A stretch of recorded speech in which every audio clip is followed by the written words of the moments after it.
Coming up on today's episode of Airborne Unlimited, did NetJets just turn on GA and business aviation? DeLand Showcase readies for a second iteration, and volunteers continue caring for Death Valley's airstrips.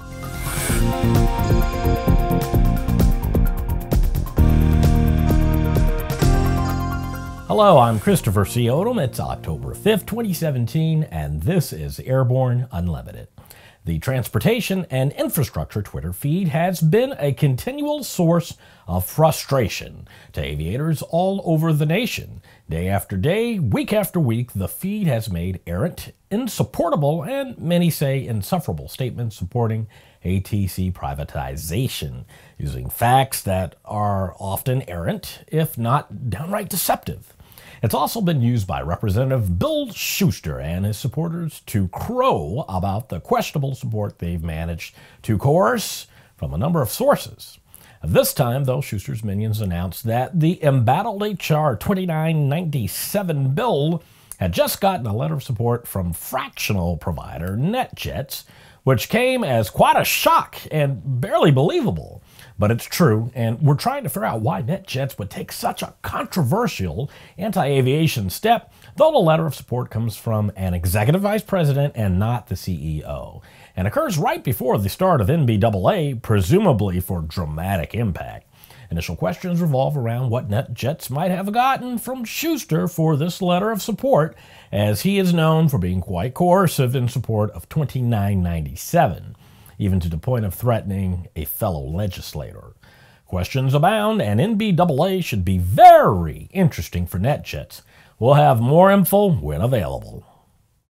The second annual DeLand Sport Aviation Showcase will take place November 2nd through 4th, 2017, and will mimic the inaugural show in design, layout, daily schedule, and hospitality.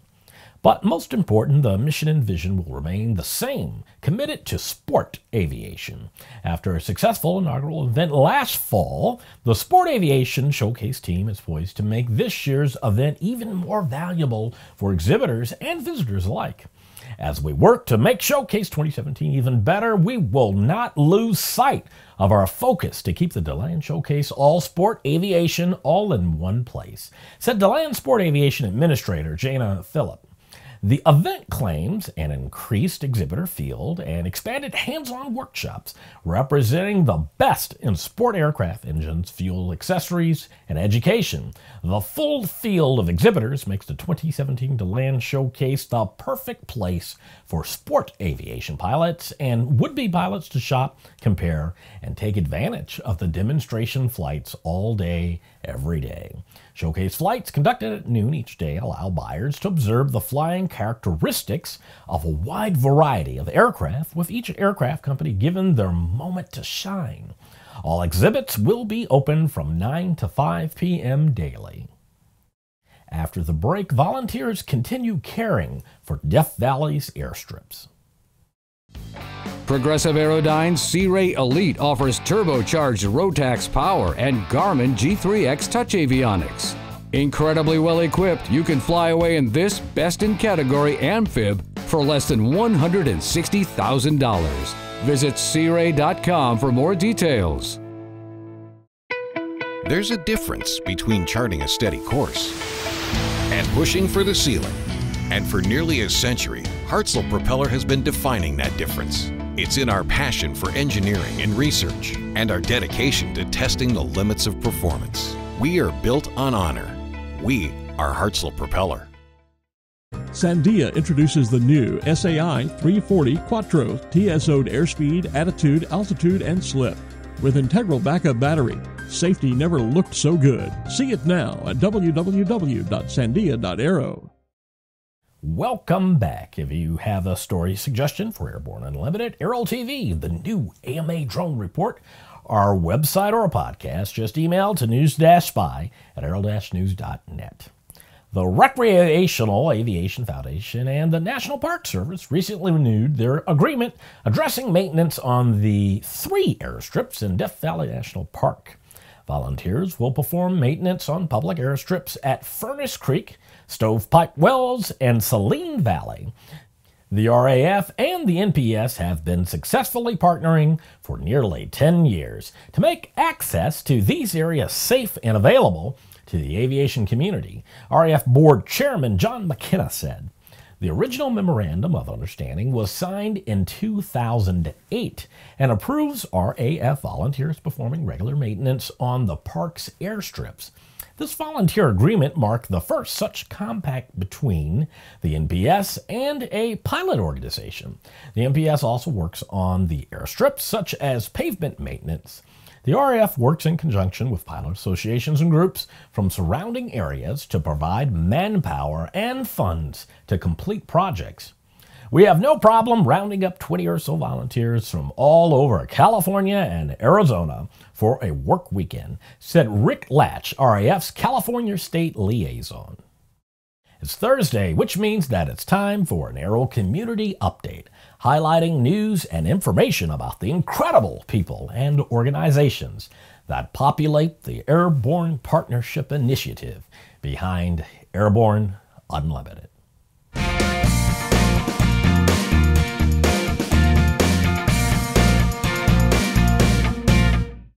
The Commemorative Air Force, aka the CAF, is a museum that lives and breathes.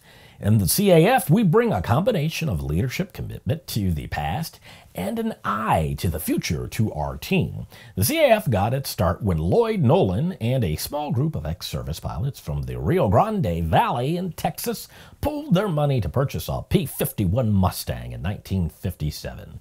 They formed a loosely defined organization to share the pleasure and expense of maintaining the Mustang. As other airplanes were added, they decided to formalize the organization, establishing the goal of acquiring, maintaining, and flying the aircraft of World War II for the purpose of preserving a living and breathing image of what occurred in those dark days. The CAF we see today has achieved that purpose. Not only is their membership dedicated to their own interests, they share that interest as a living history with their various airshow performances and aircraft displays. Through the CAF, we shall not forget what has been called America's greatest generation. After these messages, new RAF Arkansas airstrip gets identifier.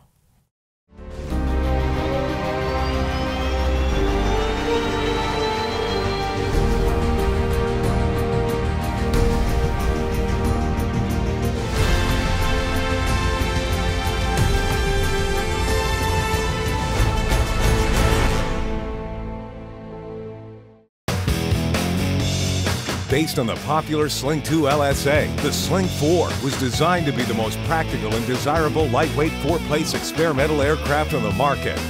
Find out more about this 115 horsepower turbocharged airplane at airplanefactory.com.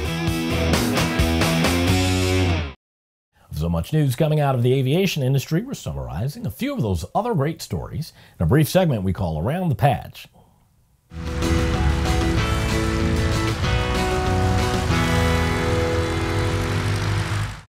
The Recreational Aviation Foundation has announced that the FAA officially activated Trigger Gap with a permanent location identifier on September 19th. Trigger Gap 17A is a new recreational airstrip, this time in the beautiful Ozark Mountains of northwest Arkansas.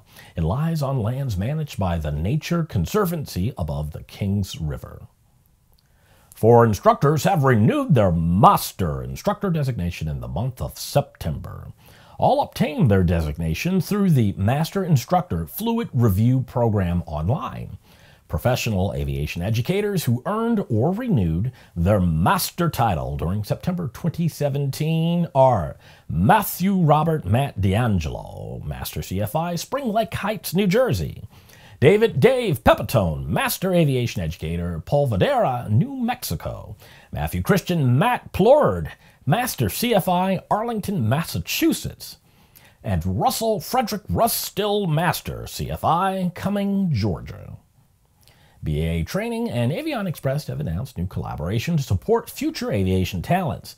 Under the partnership, BAA Training will prepare pilots to fill vacancies for the expanding fleet of Airbus A319, A320, and A321 aircraft operated by Avion Express. Transportation Security Administration officers at Ronald Reagan Washington National Airport stopped a man from bringing a loaded handgun onto a flight October 1st. The man was stopped at the checkpoint with a .380 ACP semi-automatic handgun in his carry-on bag. The gun was loaded with 7 bullets, including 1 in the chamber. Boeing and the Boeing Charitable Trust are committing an additional $1 million to assist with hurricane disaster relief in areas affected by Hurricanes Irma and Maria, the company announced today. In addition to previous commitment of $1 million from the Boeing Charitable Trust for Hurricane Harvey recovery and relief, Boeing employees and retirees have given more than $700,000. Well, that's it for today's trip around the patch. Now, let's get back to the rest of the news.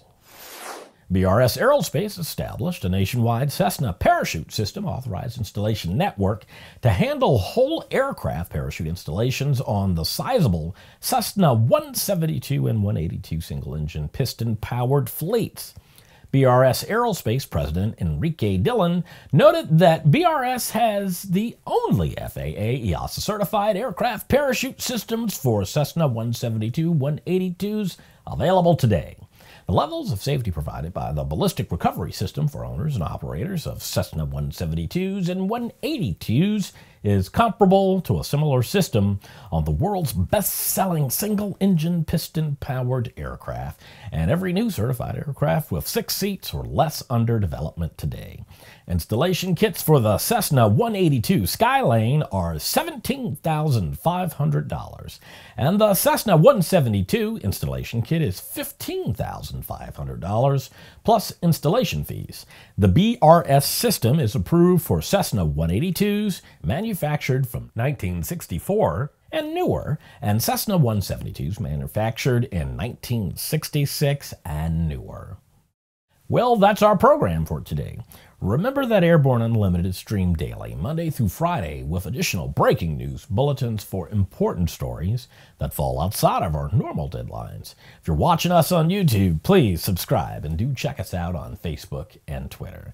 Get comprehensive, real-time, 24/7 coverage of the latest aerospace and aviation stories anytime at aero-news.net. Keep flying. We'll see you tomorrow.